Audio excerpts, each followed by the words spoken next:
Hey, what's up, Speedtards? Welcome to the debut of our Bataille series. We're going to be reading through Visions of Excess, selected writings from 1927, 1939. This is a collection of mostly pretty short essays that he wrote. Between 1927 and 1939. Covers a lot of different subjects, covers a lot of territory, so it's not going to be like a linear story like Bano Gang was.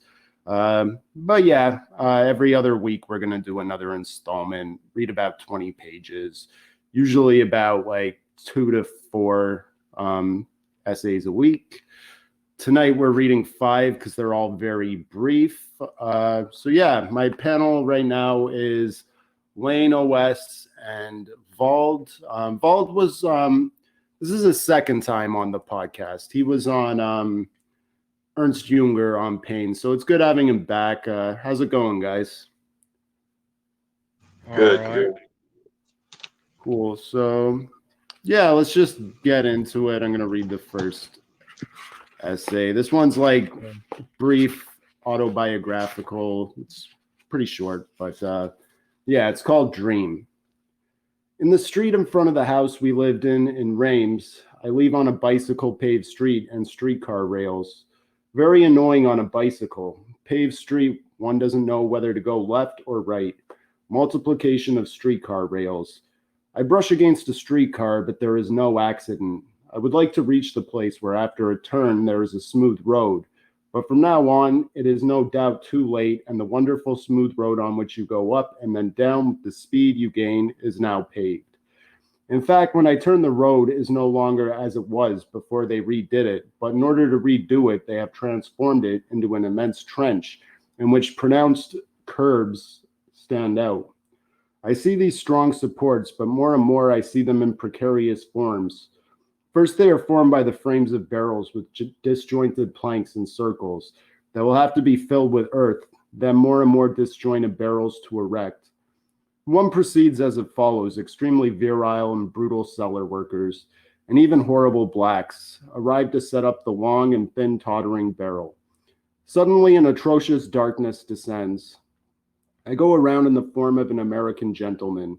To erect the barrel, it is necessary to pull on thick cords, black with soot, on which animals such as enormous, atrocious rats are hung by the tail, but which threaten to bite. But they must be killed.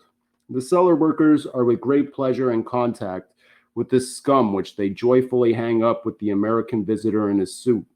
Risk being stained and bitten, and he is not a little disgusted and frightened. However, he stands his ground with difficulty, the slimy and bloody fish or dead but menacing rats at the level of his face. The association was thus established. Horrible rats and all terrors of childhood. The cellar one goes down into with the candle. Terror of spiders. And then suddenly I remember having gone down into the cellar with my father, a candle in my hand. Dream of the bear with the candlestick. Terrors of childhood spiders, linked to the memory of having my pants pulled down on my father's knee. Kind of ambivalence between the most horrible and the most magnificent. I see him spread his obscene hands over me with a bitter and blind smile. This memory seems to be the most terrible of all. One day, returning from vacation, I find him again showing me the same affection. Waking up, I associate the horror of rats with the memory of my father correcting me with a blow in the form of a bloody toad, into which a vulture, my father, sinks his beak. My buttocks are bare and my stomach is bloody. Very blinding memory like the sun, seen through the lids of closed eyes in red. My father himself, I imagine that. Since he is blind, he also sees the sun in blinding red. Parallel to this memory, my father sitting. This has the effect of reminding me that my father, being young, would have wanted to do something atrocious to me with pleasure. I'm something like 3 years old, my legs naked on my father's knees, and my penis bloody like the sun. This for playing with a hoop. My father slaps me, and I see the sun. So, thoughts on Dream? It gets dark. Yo. We're recording the Bataille debut, Alcaz. And he leaves. Thanks for that. You were saying something, Lane? Oh, I just said it gets really dark near the end, but Yeah. the sort of the type of imagery that Bataille is known for, you get that more in the next essay. Yeah. But it's sort of this hard to decipher the meaning or the point of it. Yeah. Apparently, his father suffered from like syphilis or something, and he was blind. And Bataille kind of rebelled against him by being like a Catholic, which he got really into in his early years against his father's wishes. It's in like the biographical information at the start of the book. Did you guys read that? Yeah. But I decided not to. Sometimes I do, sometimes I don't. I Yeah. decided just to get as little information as possible and jump in. Yeah. I usually read the biographical information. It's interesting to me, especially with someone like Bataille, because he's like kind of an oddball, dark, weird figure. So like I kind of wanted to learn a little bit about him. Just jump in. Yeah, yeah. What about you, Vald? Did it mention his sacrifice, trying to set up a sacrifice as an art project or the final act of art? It does get into Asafal, which was a secret society, a little bit.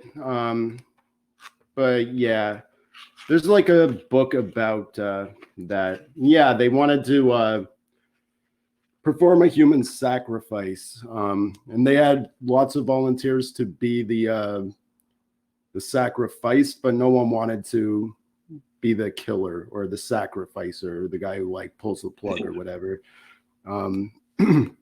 Legend has it, but the truth is very little is known about Asafal. Like they published a journal. Some of the essays in this are from that journal. Later on, like the psychological structure of fascism, Nietzsche and the Nazis, and we'll get to that in the coming weeks. I read parts of the psychological structure of fascism. I thought the sort of comparison between the homogeneous and the heterogeneous was an interesting thing. Yeah, I have not read it yet. I wanted to do that on the podcast, like just the psychological structure of fascism, but it kept losing the polls we do. So, and like, yeah, it seems Visions of Excess seems like an interesting book. I thought it would be good to do like as a series because there's a lot of interesting sounding essays in this one. This one, like, there's not really much to talk about. I guess he had like a bit of a traumatizing upbringing with his father. And yeah, it does mention like kind of hard to decipher the meaning. Yeah. Then the language of the flowers, that's just about symbolism and. Well, just a thought on it because it is about dreams, and he starts off talking about technology and movement through the streets. I think there's something strange in your dreams when there's technology. There can be an intense and increased sense of movement in it, and you can move more through like portals. You end up in all these different scenes. I think what he's talking about is the intrusion of memory into the dream and the intrusion of brutality and violence into the dream. I think that's the main point of what he's saying. Yeah. Yeah. There's a lot of symbolism of rats and spiders. Sorry, what was that? You broke up a bit. I said it's not very dreamlike at all. It sounds realistic. Like, yeah, just riding a bike on a paved street. Yeah, the fact it's called Dream, though, like, how serious should we take it? Like, it does kind of have like a nightmarish atmosphere to it. There's like a lot of symbolism of rats and spiders. Yeah, I don't really know how to take this one. Like, if it's autobiographical or it's meant to be kind of like a nightmarish dream. The stuff with his father, and he's bare buttocks over his knee. I guess he's like spanking him or punishing him for something he had done. My penis bloody like the sun. I don't know what he meant by that. But yeah, kind of gets things going, sets the tone for the collection. Yeah, I don't really have much to say on Dream itself, though. Yeah, should I proceed? Yeah, I agree. The Solar Anus is next. It's actually like my favorite one we'll be reading tonight. It's a little longer too. So, the Solar Anus. It is clear that the world is purely parodic. In other words, that each thing seen is the parody of another, or is the same thing in a deceptive form. Ever since sentences started to circulate in brains devoted to reflection, an effort at total identification has been made, because with the aid of a copula, each sentence ties one thing to another. All things would be visibly connected if one could discover at a single glance, and in it its totality, the tracings of an Arion's thread leading thought into its own labyrinth. But the copula of terms is no less irritating than the copulation of bodies. And when I scream, I am the sun, an integral erection results, because the verb to be is the vehicle of amorous frenzy. Everyone is aware that life is parodic and that it lacks an interpretation. Thus, lead is the parody of gold. Air is the parody of water. The brain is the parody of the equator. Coitus is the parody of crime. Gold, water, the equator, or crime can each be put forward as the principle of things. And if the origin of things is not like the ground of the planet that seems to be the base, but like the circular movement that the planet describes around a mobile center, then a car, a clock, or a sewing machine could equally be accepted as the generative principle. The two primary motions are rotation and sexual movement, whose combination is expressed by the locomotive's wheels and pistons. These two motions are reciprocally transformed, the one into the other. Thus one notes that the earth, by turning, makes animals and men have coitus. And because the result is as much the cause as that which provokes it, that animal and men make the earth turn by having coitus. It is the mechanical combination or transformation of these movements that the alchemist sought as the philosopher's stone. It is through the use of this magically valued combination that one can determine the present position of men in the midst of the elements. An abandoned shoe, a rotten tooth, a snub nose, the cook spitting in the soup of his masters are to love what a battle flag is to nationality. An umbrella, a sexagenarian, a seminarian, the smell of rotten eggs, the hollow eyes of judges are the roots that nourish love. A dog devouring the stomach of a goose, a drunken vomiting woman, a sobbing accountant, a jar of mustard represent the confusion that serves as the vehicle of love. A man who finds himself among others is irritated because he does not know why he is not one of the others. In bed next to a girl he loves, he forgets that he does not know why he is himself instead of the body he touches. Without knowing it, he suffers from the mental darkness that keeps him from screaming that he himself is the girl, who forgets his presence while shuddering in his arms. Love or infantile rage or a provincial dowager's vanity or clerical pornography or the diamond of a soprano bewilder individuals forgotten in dusty apartments. They can very well try to find each other. They will never find anything but parodic images, and they will fall asleep as empty as mirrors. The absent and inert girl hanging dreamless from my arms is no more foreign to me than the door or window through which I can look or pass. I rediscover indifference, allowing her to leave me.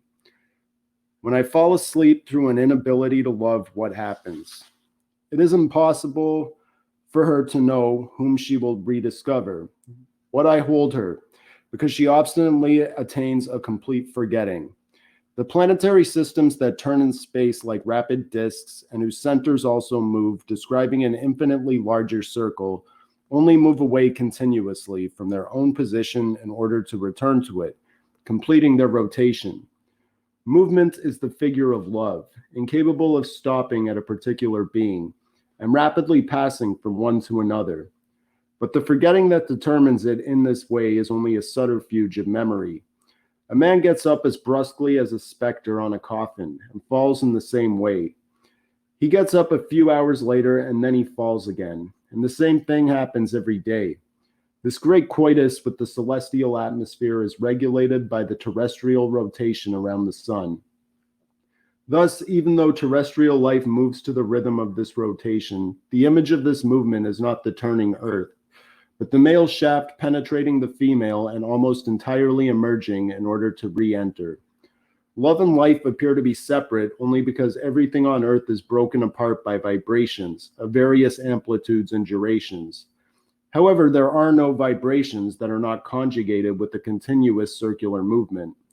In the same way, a locomotive rolling on the surface of the earth is the image of a continuous metamorphosis. Beings only die to be born, in the manner of phalluses that leave bodies in order to enter them. Plants rise in the direction of the sun and then collapse in the direction of the ground. Trees bristle the ground with the vast quantity of flowered shafts raised up to the sun. The trees that forcefully soar end up burned by lightning, chopped down or uprooted. Returned to the ground, they come back up in another form. By their polymorphous coitus is a function of uniform terrestrial rotation. The simplest image of organic life united with rotation is the tide. From the movement of the sea, uniform coitus of the earth with the moon, comes the polymorphous and organic coitus of the earth with the sun. But the first form of solar love is a cloud raised up over the liquid element. The erotic cloud sometimes becomes a storm and falls back to earth in the form of rain, while lightning staves in the layers of the atmosphere. The rain is soon raised up again in the form of an immobile plant. Animal life comes entirely from the movements of the seas, and inside bodies, life continues to come from salt water. The sea, then, has played the role of the female organ that liquefies under the excitation of the penis.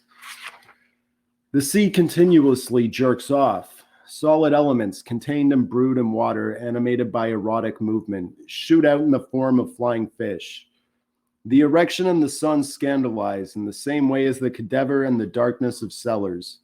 Vegetation is uniformly directed towards the sun. Human beings, on the other hand, even though phalloid like trees, in opposition to the other animals, necessarily avert their eyes.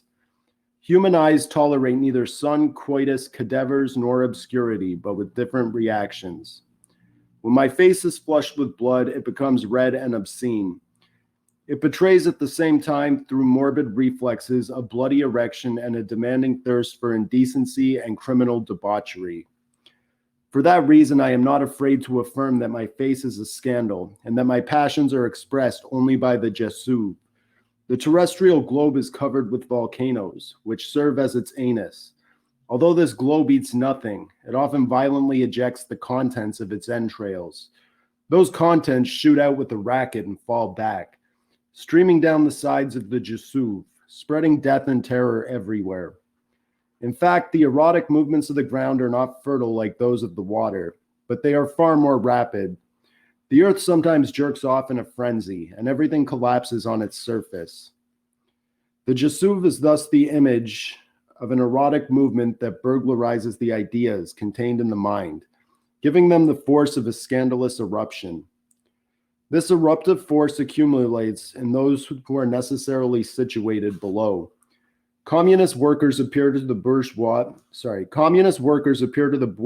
to be as ugly and dirty as hairy sexual organs or lower parts. Sooner or later, there will be a scandalous eruption in the course of which the asexual noble heads of the bourgeois will be chopped off. Disasters, revolutions, and volcanoes do not make love with the stars. The erotic revolutionary and volcanic deflagrations antagonize the heavens. As in the case of violent love, they take place beyond the constraints of fecundity. In opposition to celestial fertility, there are terrestrial disasters. The images of terrestrial love without condition, erection without escape and without rule, scandal and terror. Love then screams in my own throat. I am the Jesuve, the filthy parody of the torrid and blinding sun. I want to have my throat slashed while violating the girl to whom I will have been able to say, "You are the night." The sun exclusively loves the night and directs its luminous violence, its ignoble shaft, towards the earth, but it finds itself incapable of reaching the gaze or the night, even though the nocturnal terrestrial expanses head continuously toward the indecency of the solar ray. The solar annulus is the intact anus of her body at 18 years, to which nothing sufficiently blinding can be compared except the sun, even though the anus is the night. So that's the solar anus. What did you guys think of that one? Well, I kind of liked it. The first comparisons I sort of made at the beginning is to sort of alchemy and things like that.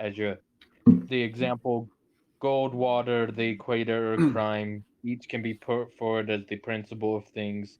Which, in case you don't know, what alchemy is trying to do, and it's mostly trying to do, is mental states. But for example, turn a base into a higher element, something like lead, into gold. Um, But Yeah, there's all other sort of comparisons where you get to the lines about salt water. Um, I'm reading a book actually on Hermeticism right now, Philosophy as a Right to Rebirth, and it uses the example. It goes from it's from Egypt to Neoplatonism, so it uses the example of Thales, and there's a misunderstanding of Thales, which is that he said everything is water. What he said is water is the divine principle, and then you see that here with all life emanates from salt water. The sea has played the role of the female sexual organ, exotic, and liquefies under the extraction of the male penis.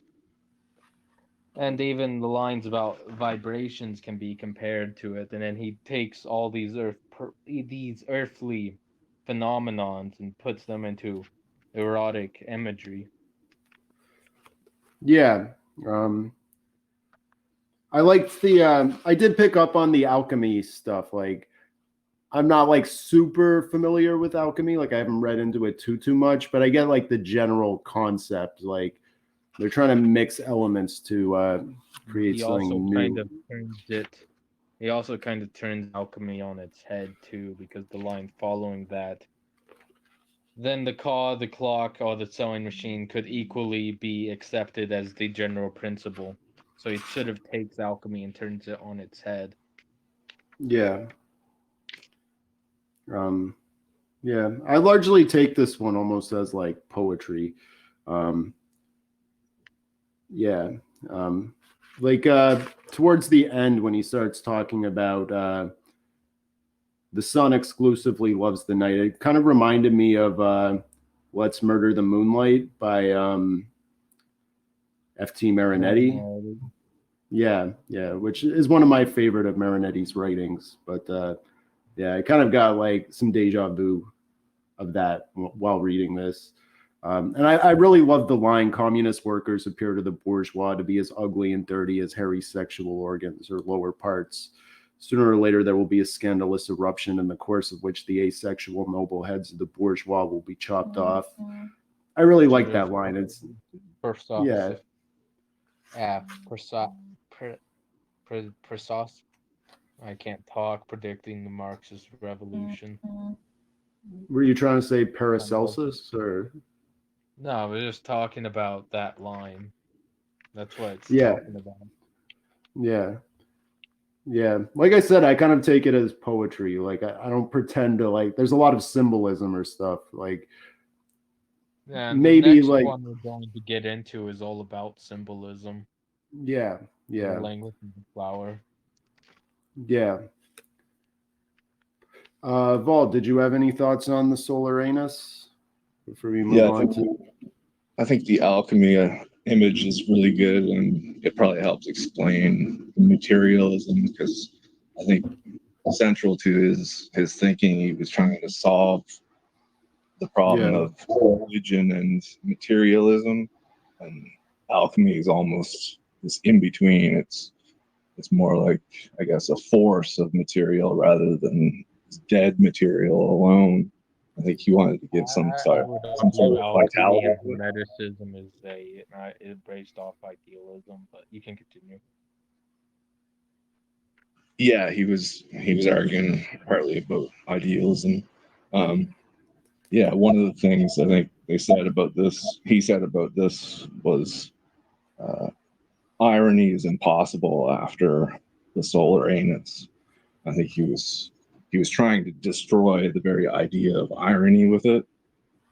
And one of the strongest images I think is this idea of the sun and sexuality. And it's like the sun is what is creating these volcanoes and this eruptive fire of the earth. And it's different from what you find in what were the two main theories of geology. It was volcanism, which is eruptive fire from within the earth, and then Neptunism, which is the creation from out of the sea. So he's giving this pretty wild image of sexuality and the sun. It's pretty interesting. Yeah, he does that with just about everything from the volcanoes to even like social political topics with the line of the communist workers. It always goes back to sex with Bataille. I've like before starting this series, like just for the listeners, like my familiarity with Bataille is mostly as fiction. I've talked about Story of the Eye before in passing. We've never like covered him in detail on the podcast, but I've always wanted to. But yeah, he kind of writes. I describe the Story of the Eye as like very dirty erotic fiction, but like as you kind of become desensitized to the griminess of it, like there is a beauty to be found in it. It's like it kind of puts me in a really weird headspace. For some reason I'm like drawn to it, even though it's kind of repulsing. It's kind of like horror movies to me too. Like there is beauty in to be found in the deranged, I guess. That's kind of why I find Bataille so fascinating. But this is like, aside from reading eroticism a few years ago, this is really like my first foray into his philosophy.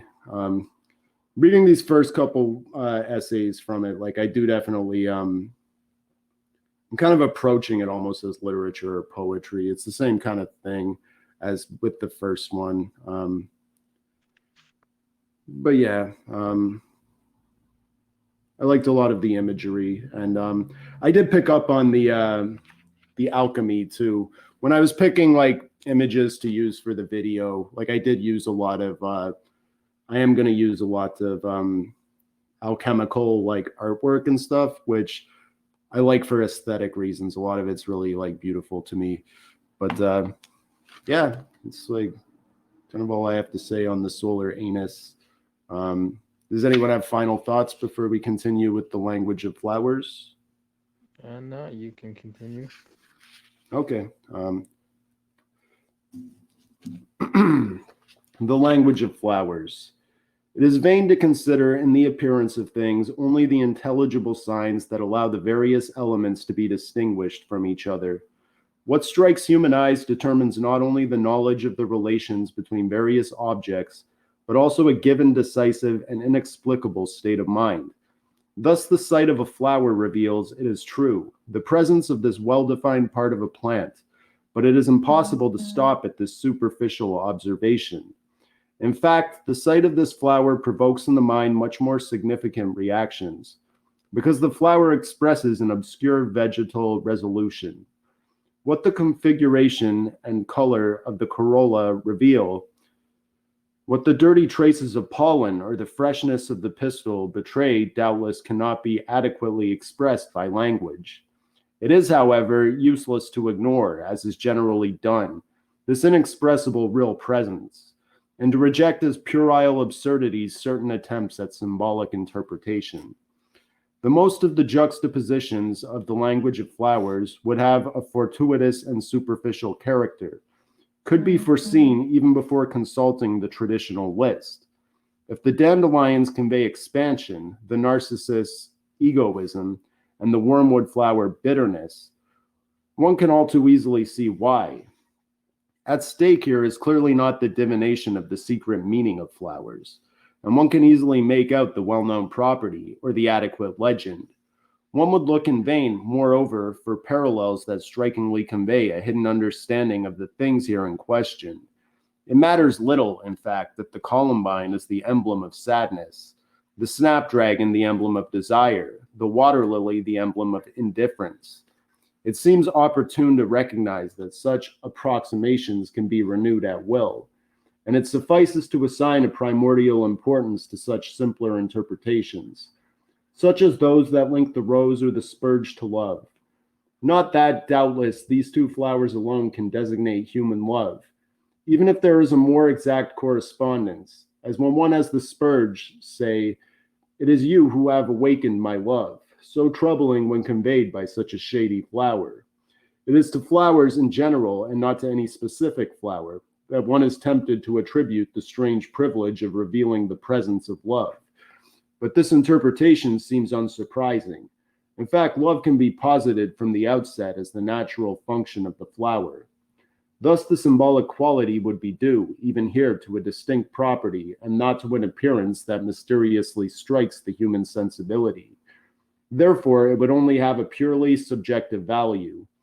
Men have linked the brilliance of flowers to their amorous emotions because on either side it is a question of phenomena that precede fertilization.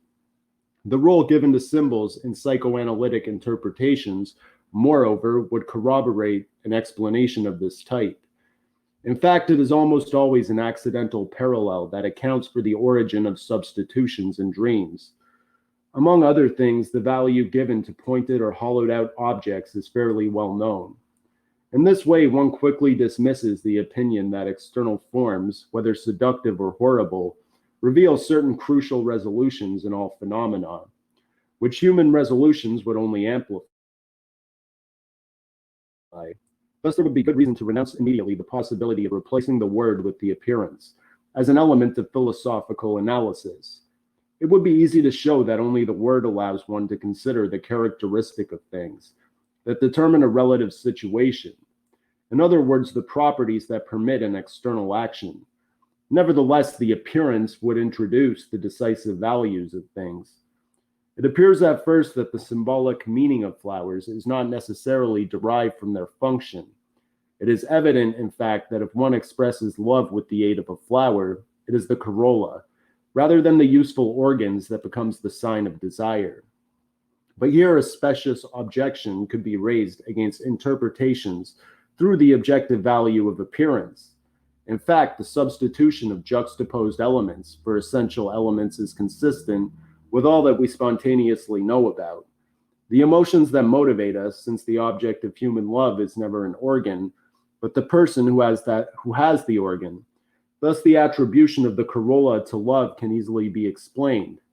If the sign of love is displaced from the pistil and stamens to the surrounding petals, it is because the human mind is accustomed to making such a displacement with regard to people. But even though there is an undeniable parallelism in the two substitutions, it would be necessary to attribute some puerile providence, a singular desire to satisfy people's manias. How, in fact, can one explain how these garish elements, automatically substituted for the essential organs of the flower, develop in such a brilliant way? It would obviously be simpler to recognize the aphrodisiac properties of flowers, such as odor and appearance, which have aroused men and women's amorous feelings over the centuries. Something is explosively propagated in nature in the springtime, in the same way that bursts of laughter are propagated step by step, each one provoking and intensifying the next. Many things can be altered in human societies, but nothing will prevail against the natural truth that a beautiful woman or a red rose signifies love. As equally inexplicable and equally immutable, reactions give the girl and a rose a very different value, that of ideal beauty. There are, in fact, a multitude of beautiful flowers. Since the beauty of flowers is even less rare than the beauty of girls and characteristic of this organ of the plant, it is surely impossible to use an abstract formula to account for the elements that can give the flower this quality. It is interesting to observe, however, that if one says that flowers are beautiful, it is because they seem to conform to what must be, In other words, they represent as flowers the human ideal. At least at first glance and in general, in fact, most flowers are badly developed and are barely distinguishable from foliage. Some of them are even unpleasant, if not hideous. Moreover, even the most beautiful flowers are spoiled in their centers by hairy sexual organs. Thus, the interior of a rose does not at all correspond to its exterior beauty. If one tears off all of the corolla's petals, all that remains is a rather sordid tuft. Other flowers, it is true, present very well developed and undeniably elegant stamens. But appealing again to common sense, it becomes clear on close examination that this elegance is rather satanic. Thus, certain kinds of fat orchids, plants so shady that one is tempted to attribute to them the most troubling human perversions. But even more than by the filth of its organs, the flower is betrayed by the fragility of its corolla. Thus, far from answering the demands of human ideas, it is the sign of their failure. In fact, after a very short period of glory, the marvelous corolla rots indecently in the sun, thus becoming for the plant a garish withering, risen from the stench of the manure pile, even though it seemed for a moment to have escaped it in a flight of angelic and lyrical purity. The flower seems to relapse abruptly into its original squalor. The most ideal is rapidly reduced to a wisp of aerial manure. For flowers do not age honestly like leaves, which lose nothing of their beauty even after they have died. Flowers wither like old and overly made-up dowagers, and they die ridiculously on stems that seem to carry them to the clouds. It is impossible to exaggerate the tragicomic oppositions indicated in the course of this death drama, endlessly played out between earth and sky, and it is evident that one can only paraphrase this laughable duel by introducing, not as a sentence, but more precisely as an ink stain, this nauseating banality. Love smells like death.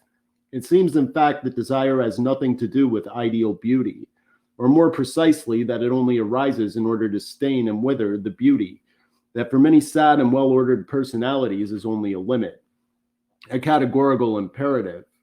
The most admirable flower, for that reason, would not be represented, following the verbiage of the old poets, as the faded expression of angelic ideal, but, on the contrary, as a filthy and glaring sacrilege. There is good reason to insist upon the exception represented, in this respect by the flower on the plant. In fact, if one continues to apply the method of interpretation introduced here, on the whole, the external part of the plant is endowed with an unambiguous meaning. Thus, the appearance of leafy stems generally gives the impression of strength and dignity. Without a doubt, the insane contortions of tendrils and the unusual lacerations of foliage bear witness to the fact that all is not uniformly correct in the impeccable erection of plants, but something contributes more strongly to the peace in one's heart and to the lifting of one's spirits, as well as to one's loftier notions of justice and rectitude, than the spectacle of fields and forests, along with the tiniest parts of the plant, which sometimes manifest a veritable architectural order, contributing to the general impression of correctness. No crack, it seems, one could stupidly say no quack, conspicuously troubles the decisive harmony of vegetal nature. Flowers themselves, lost in this immense movement from earth to sky, are reduced to an episodic role, to a diversion, moreover, that is apparently misunderstood. They can only contribute by breaking the monotony, to the inevitable seductiveness produced by the general thrust from low to high. And in order to destroy this favorable impression, nothing less is necessary than the impossible and fantastic vision of roots swarming under the surface of the soil, nauseating and naked like vermin. Roots, in fact, represent the perfect counterpart to the visible parts of a plant, while the visible parts are nobly elevated. The ignoble and sticky roots wallow in the ground, loving rottenness just as leaves love light. There is reason to note, moreover, that the incontestable moral value of the term base conforms to the systematic interpretation of the meaning of roots. What is evil is necessarily represented, among movements, by a movement from high to low. That fact is impossible to explain if one does not assign moral meaning to natural phenomena, from which this value is taken, precisely because of the striking character of the appearance, the sign of the decisive movements of nature. Besides, it would seem impossible to eliminate an opposition as flagrant as the one that differentiates stem from root. One legend in particular demonstrates the morbid interest, which has always been more or less pronounced, in the parts that shove themselves into the earth. The obscenity of the mandrake root is undoubtedly fortuitous, like the majority of specific symbolic interpretations. But it is no coincidence that this type of emphasis, to which the mandrake root owes a legendary Satanism, is based on an obviously ignoble form. The symbolic values of the carrot and the turnip are also fairly well known. It was more difficult to show that the same opposition appeared in an isolated part of the plant, the flower, where it takes on an exceptionally dramatic meaning.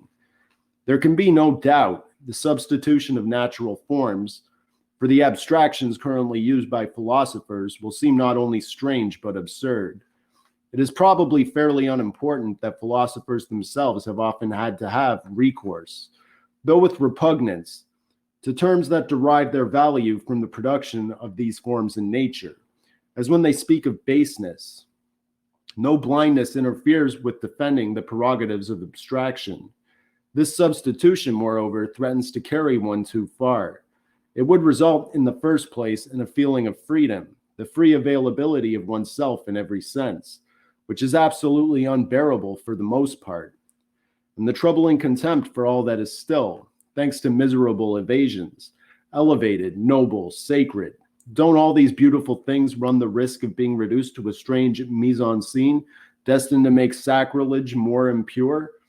And the disconcerting gesture of the Marquis de Sade, locked up with madmen, who had the most beautiful roses brought to him only to pluck off their petals and toss them into a ditch filled with liquid manure. In these circumstances, doesn't it have an overwhelming impact?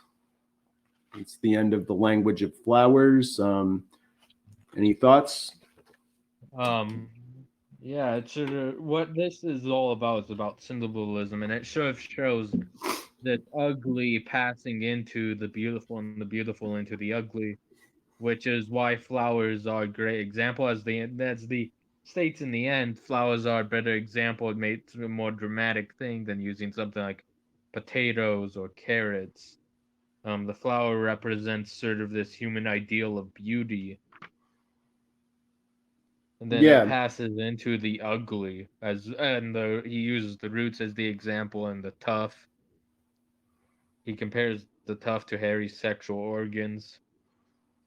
yeah. He compares them to leaves, which like retain Yeah. their beauty even after they die. But flowers definitely have a peak and then they have a rapid decline. And He yeah, doesn't just take this to flowers. There's the one line, "Love smells like death." yeah. So it applies This to more than just that. It's sort of a theme with him where this beautiful passes into the ugly that I think we were starting to see in the previous two. yeah. That's more Both making itself clear here. Yeah, both this text and the solar anus brought to mind the famous Bataille quote that he believes truth can only be found in a violent contradiction. Like it's one of his most well-known quotes, but it definitely came to mind in both of these last two texts. Sort of that violent contradiction of the beauty of the rose and the comparison between the tough and the hairy sexual organ and the roots just digging underneath. Forgot the exact language he uses, but Yeah, it goes back to what I was saying, like how I was describing his literature also. Like there is a beauty in his fiction, even though like it's very disturbing and gory and very dirty. You do kind of find a beauty in it anyways, kind of a morbid beauty, a morose kind of beauty, but it's a beauty nonetheless. That's kind of how I always react to his work and his ideas. Like I kind of pick up on that in the solar anus and the language of flowers also, even the intro dream. you know, though there wasn't much beauty there, in all honesty. But how about you, Wald? I think part of what he's talking about is how symbolism can even become too much, because he compares the root vegetables, how they had this satanic association with them for a long time, but this escaped the flower, and he's almost saying that this death is even more powerful in the flower, and it's blossoming. And I think what he's getting at is partly, to some degree, the what Nietzsche talked about with nature and the over reliance on nature. And here you can get to a point where aesthetics and symbolism becomes way too much, and you live like the dead petals of a flower. You're really dead, but you still have hold on to the sense of beauty. I think that's part of what it's getting at. Yeah, I would agree with that. Any final thoughts before we move on to materialism? Well, we could compare that to the previous sort of turning alchemy on its head, because there it's sort of showing a problem with it, because you can just say the clock or this or that is sort of the divine element.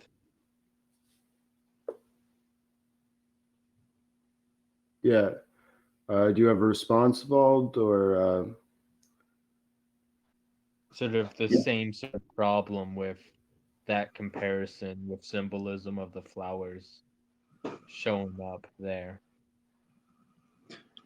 Yeah, I think that is part of it. Is he's really talking about this. I'm not sure what language he uses in his philosophy, but it seems to be this vital materialism, or a materialism that has almost a mythic force to it. He really wants to reintroduce force through death. So maybe that's part of his irony. He sees this death in materialism, and he's trying to give almost a Nietzschean force to it to increase the power and the excess. He's all about excess and creating from that. I actually compare the next essay that we're about to read to Nietzsche, because it sort of marks an attitude that I think you see in Nietzsche on the topic. yeah, Nietzsche is going to be a big part of this series, more towards the end. But like, yeah, he has Nietzsche and the Nazis. It's one of the things that Bataille is really well known for. Was he argued that the Nazis kind of appropriated Nietzsche, but they didn't really understand him. They misrepresented him, and he wanted to take Nietzsche back for the left, or because like the Nietzschean Superman or Ubermensch would be like a free spirit. He wouldn't like the authoritarianism of National Socialism, and he definitely wouldn't like the anti-Semitism. He actually broke off his friendship with Wagner over his anti-Semitism. Like he was not down with that.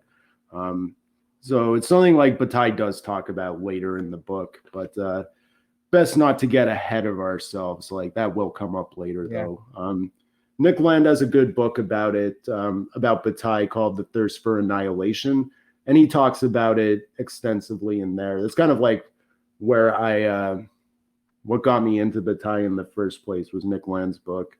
I got into Nick Land first, but yeah, I'd highly recommend The Thirst for Annihilation. And it's kind of why I know about that, because like I haven't read the later part of the book yet.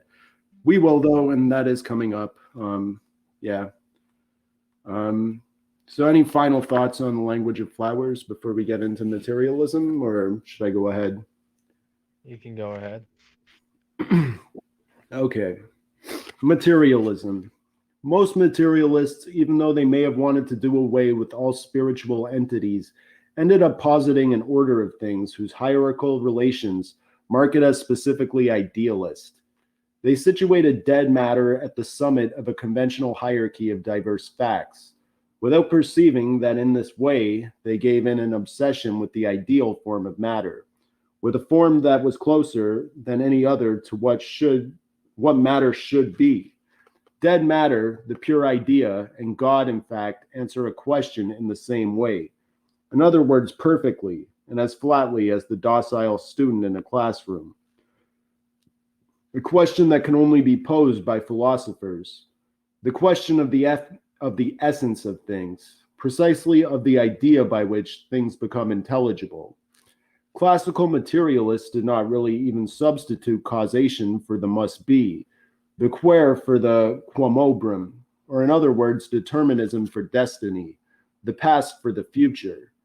Their need for external authority, in fact, placed the must be of all appearance in the functional role they unconsciously assigned the idea of science. If the principle of things they defined is precisely the stable element that permitted science to constitute an apparently unshakable position, a veritable divine eternity, this choice cannot be attributed to chance. The conformity of dead matter to the idea of science is among most materialists substituted for the religious relations earlier established between the divinity and its creatures, the one being the idea of the others. Materialism will be seen as a senile idealism, to the extent that it is not immediately based on psychological or social facts, instead of on artificially isolated physical phenomena. Thus, it is from Freud, among others, rather than from long-dead physicists whose ideas today have no meaning, that a representation of matter must be taken. It is of little importance that the fear of psychological complications, a fear that only bears witness to intellectual weakness, causes timid souls to see in this attitude an aversion or a return to spiritual values. When the word materialism is used, it is time to designate the direct interpretation, excluding all idealism, of raw phenomena, and not a system founded on the fragmentary elements of an ideological analysis, elaborated under the sign of religious relations. So that's materialism. Any thoughts? What it starts off is it compares materialism to idealism. Materialism, idealism, I mean, has these things called forms. You can think of Platonic forms. There is an ideal, there is a way things should be, there is the natural law, whatever you want to call it. That those are all sort of they're different things, but they're interrelated in ways. Um, and so by forming this dead matter, you affirm this ideal the way dead matter should be. And so in a way, the classical materialist sort of formed a kind of idealism. That's what Bataille is arguing. Um, and so that idealism will become one day like the senile idealism. Then at the end, he calls for a redefining of idealism, of materialism, to fit in just this raw experience of phenomenon. But I think this also shows a sort of attitude that you see with Nietzsche. I brought this up actually in the Dadaism episode. I misremembered what I read, but on that episode, but I still got the one part right that Nietzsche just sort of has this attitude of ultimately with metaphysical questions, it's not his concern. He will occasionally bring it up, he will bring his opinions, but it is ultimately of not his concern, and Bataille is sort of showing the same thing. Materialism or idealism is ultimately not his concern. Okay. Vald, any thoughts? Yeah, I was a little bit lost on this one, I guess. I would say what I think of is Carl Schmitt says something about idealism and aesthetics and how idealism almost perfected aesthetics and this abstract idea of aesthetics, and Marxist aesthetics were almost an overreaction to that. I think there's some similarity here. They're definitely not the same in their thinking, but they seem to be asking a similar question. And it seems to me that Bataille is really he's worried about this becoming an immaterialism that's an over abstraction, and being lost to the metaphysical aspect behind it, and not being something strong in its own right. It's the psychological phenomenal. He wants to give as much excessive power to that as is possible. Yeah. Do you have a response to that, Lane? I'm personally not like a big philosophy guy, so like Vald, I was kind of lost with this one. I just don't have a lot of I think familiarity. that it was his most But clear out of all of them. yeah. But I thought it was interesting that you brought up sort of classical materialist sort of got caught up in the metaphysics of materialism for Bataille. Thought that was interesting. Yeah. Like I said, that's not really Bataille's concern, as it wasn't very much Nietzsche's concern. Yeah. Would you describe them as like materialists or Would describe idealists? him as being Bataille as materialist. Yeah. Yeah.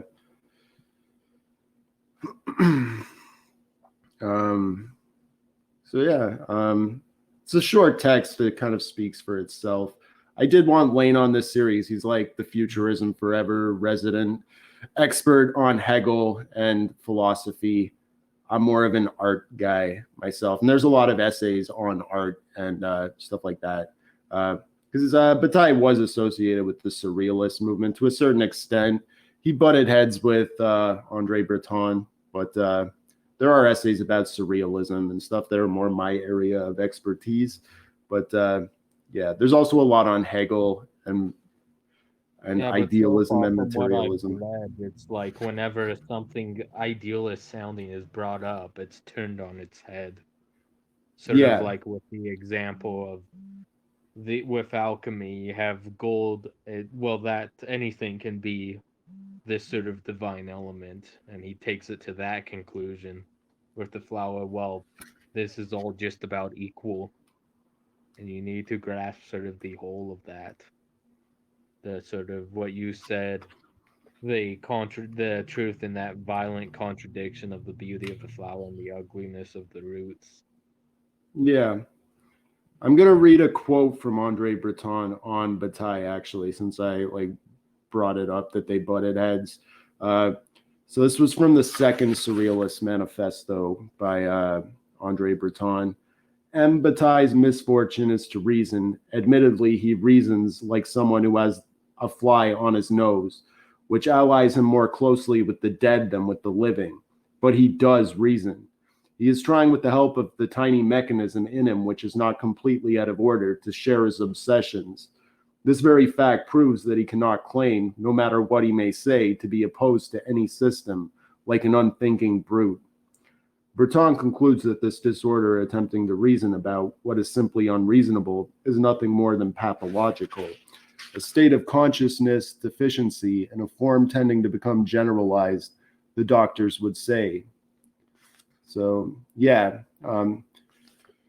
surrealism, of course, is not about reason. It's about like unreason. It's about the dream world. It's very inspired by Sigmund Freud's interpretation of dreams and downstream from that. But yeah, no one has final thoughts, so I'll read the last one we're going to read tonight. And I like this one a lot because I get to talk about Salvador Dali and horror movies. But all right, so the last one is I. Cannibal delicacy. It is known that civilized man is characterized by an often inexplicable acuity of horror. The fear of insects is no doubt one of the most singular and most developed of these horrors, as is. One is surprised to note the fear of the eye. It seems impossible, in fact, to judge the eye using any word other than seductive, since nothing is more attractive in the bodies of animals and men. But extreme seductiveness is probably at the boundary of horror. In this respect, the eye could be related to the cutting edge, whose appearance provokes both bitter and contradictory reactions. This is what the makers of the Andalusian dog must have hideously and obscurely experienced when among the first images of the film, they determined the bloody loves of these two beings, that a razor would cut open the dazzling eye of a young and charming woman. This is precisely what a young man would have admired to the point of madness. A young man watched by a small cat. A young man who, by chance holding in his hand a coffee spoon, suddenly wanted to take an eye in that spoon. Obviously, a singular desire on the part of a white from whom the eyes of the cows, sheep, and pigs that he eats have always been hidden. For the eye, as Stevenson exquisitely puts it, a cannibal delicacy, is on our part the object of such anxiety that we will never bite into it. The eye is even ranked high in horror, since it is, among other things, the eye of conscience. Victor Hugo's poem is sufficiently well known. The obsessive and lugubrious eye, the living eye, the eye that was hideously dreamed by Granville in the nightmare he had shortly before his death. The criminal dreams that he has just struck down a man in a dark wood. Human blood is being spilled, and to use an expression that presents a ferocious image to the mind, he made an oak sweat. In fact, it is not a man but a tree trunk, bloody, that trashes and struggles under the murderous weapon. The hands of the victim are raised, pleading, but in vain. Blood continues to flow. At that point, an enormous eye appears in the black sky, pursuing the criminal through space and to the bottom of the sea, where it devours him after taking the form of a fish. Innumerable eyes, nevertheless multiply under the waves. On this subject, Granville writes, "Are these the eyes of the crowd attracted by the imminent spectacle of torture? But why would these absurd eyes be attracted, like a cloud of flies, by something so repugnant? Why, as well, on the masthead of a perfectly sadistic illustrated weekly published in Paris from 1907 to 1924, does an eye regularly appear against a red background, above a bloody spectacle? Why isn't the eye of the police similar to the eye of human justice in the nightmare of Granville? Finally, only the expression of a blind thirst for blood. Similar also to the eye of Crampon, condemned to death and approached by the Chaplain an instant before the blade's fall. He dismissed the Chaplain, but enucleated himself and gave him the happy gift of his torn-out eye, for this eye was made of glass." So he starts by talking about The Andalusian Dog, which is a short film directed by Louis Buñuel and Salvador Dali. Have either of you guys seen that movie? No. Time to go. Yeah. Also, I think that the figure, I should mention the figure in the book is a painting by J.J. Granville, the extreme crime and expression. I'm going to use that as the thumbnail for the video, so people will see it. Yeah, it's a cool painting. It kind of reminds me of Salvador Dali. I'm not really familiar with J.J. Granville, but I like this piece. It is very surrealist, and yeah, he talks about. Is just about like the symbolism of the eye. Yeah, but with The Andalusian Dog, it has like this iconic sequence at the beginning where this dude slices this woman's eyeball with the straight razor. It's very shocking. It's very gory. Yeah, this was made in the 20s, so like it's like proto Fulci. Fulci is an Italian horror director who has a preoccupation with gouging out eyeballs in his movies. Like almost all of his movies feature a scene where someone's eyeballs get gouged out. This chapter also reminded me of Opera by Dario Argento, who's one of my favorite horror filmmakers, another Italian. In that movie, the killer tapes needles underneath the woman's eye and forces her to watch him murder people. It's really makes the viewer really uncomfortable. Like as a horror movie, it's very effective. It's hard to watch, and you really feel and sympathize with the woman. Like she can't blink or the needles will rip her eyes out. She's forced to watch this dude do like terrible things to her friends and her coworkers and people who she cares about. So yeah, it is like a very common thing in horror. The eye, yeah, it has a lot of symbolism, and it's recurring in horror movies. I use Fulci and Argento, but all horror movies kind of have that. Well, a lot of the time, it's very common. You were saying something, Lane? Oh, I just said it like more than horror movies. The anime Serial Experiments Lane uses the symbolism of eyes a lot. Yeah. There's of course the Freemasons have the all-seeing eye that's on the it's on the dollar bill, I think. I'm Canadian, so I don't use American money, but yeah, we have the all-seeing eye on our money. Yeah. Vol, do you have any thoughts on eye? Yeah, I was just thinking how it's definitely the eye is the most powerful organ, or at least it seems to be. It's like where the spirit enters and exits man. And in the ancient world, they called it the eye beam. They really believed that this force came out of the eye and almost created through fire the images in the world. And with this, it's almost a reversal. It's where the eye is receiving everything, or it's even an external world that can see over everything. And it's quite a powerful image, and I think Yeah, the one it has a lot of meaning that even Bataille doesn't talk about. Like, for example, like can symbolize subjectivity, which is what it does in Lane, because the show is about subjectivity and sort of the corruption through these multiple experiences. And that's why the symbol of the eye is used. It's a sort of outlook into the the world, the way we experience phenomenon.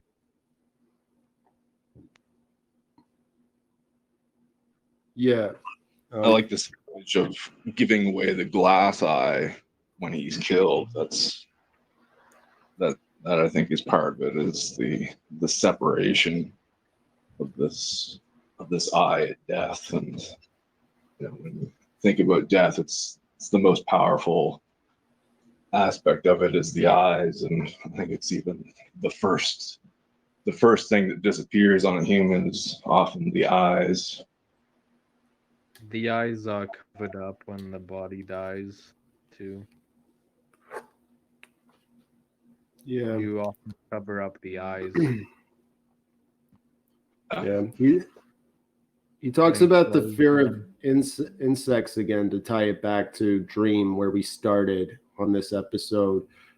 He gets into that again. Like, the fear of insects is no doubt one of the most singular and most developed of these horrors, as is. One is surprised to note the fear of the eye. Kind of brings it up in passing at the very beginning. But yeah, I just thought I'd point that out.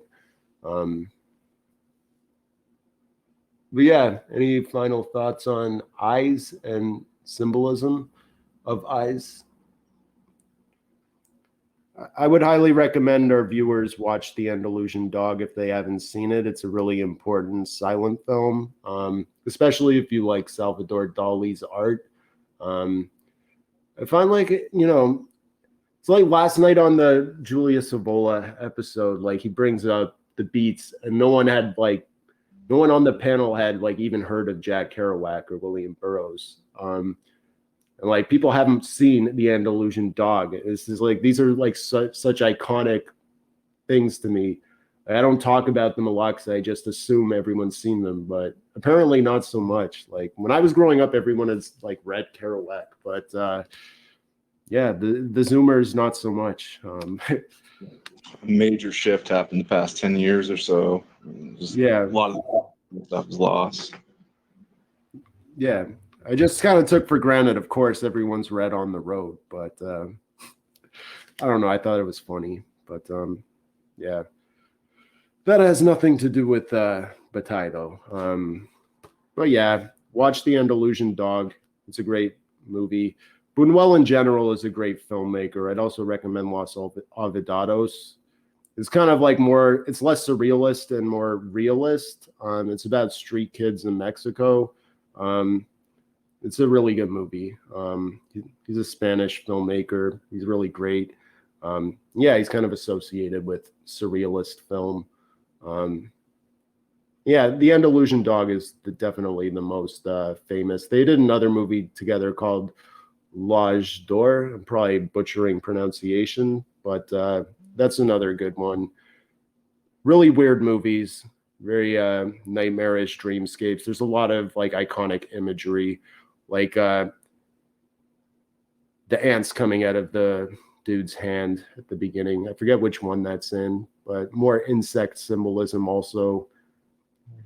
And yeah, the eye symbolism is also, of course, in Story of the Eye, which anyone who has not read that story, I would highly recommend it. To me, it's the greatest romance of the 20th century. But yeah, it's not for the squeamish or the easily offended. But it really is a great book. I liked it a lot. Do you want to say something, Bald? Sounds like you're trying to speak. No, I was just gonna say about the insects again, and just or the eye. I was gonna mention about the eye and Nietzsche and how he had this image of the ear, and like the foolish man or the last man was nothing but an ear. And I was wondering how much that relates to the eye, and now everything in horror movies is almost like this moving eye, and it's really bringing you into the films, and it's like saying this moving eye that's watching death. It's kind of interesting, I think.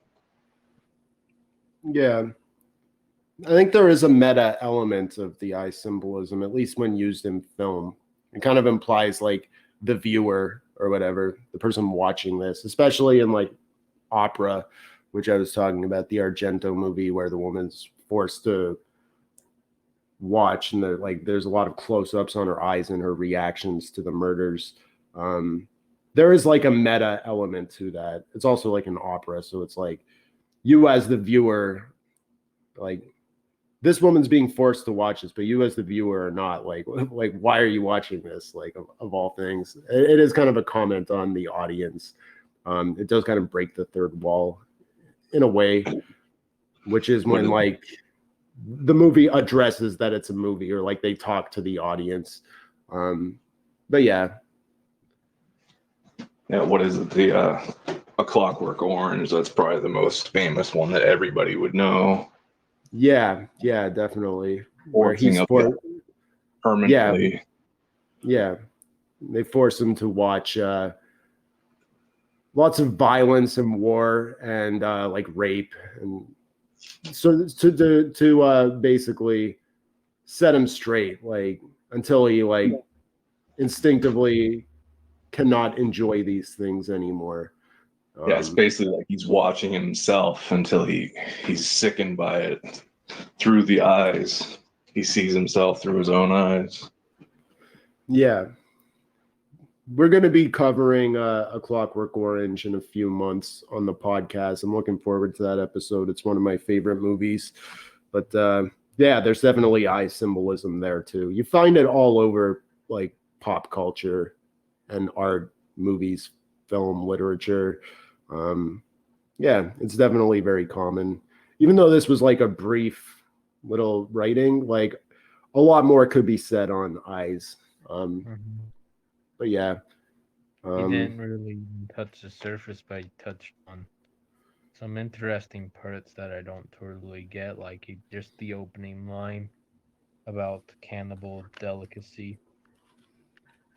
Yeah. But then he brought up how no one ever eats the eyes. Yeah. It doesn't seem like it would be very tasty or appealing, personally. I think what he's saying there is the eye is what connects all animals. So it's like cannibalism when you're eating even a cow's eye. It's the same as eating a human at that point. That's how gruesome it is.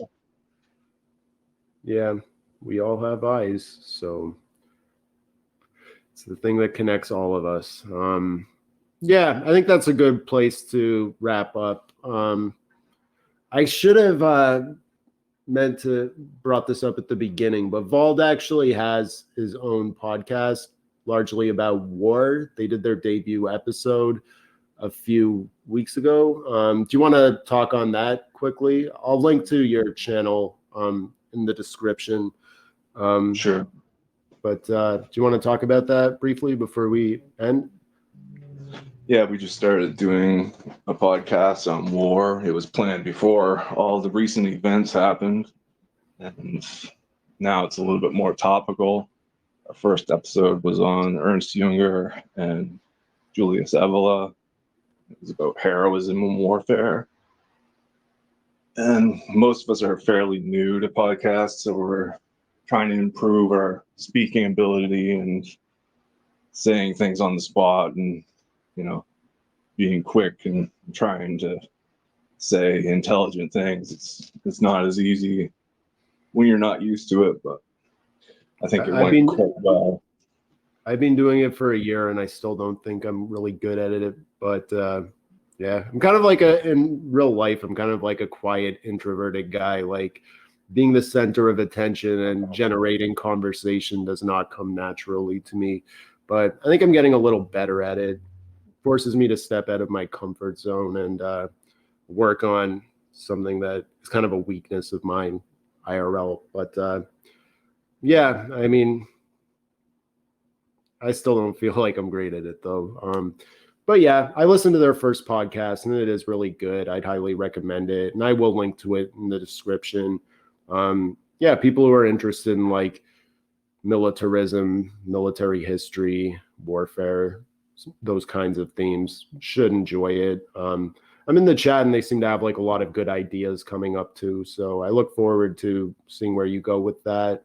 And yeah, anyway, we'll do the next installment of the Bataille series in 2 weeks. See you then. Next week, we'll be doing The Art of Noises by Luigi Russolo for the normal FF podcast. So trying to put together a good panel for that one. So it should be good.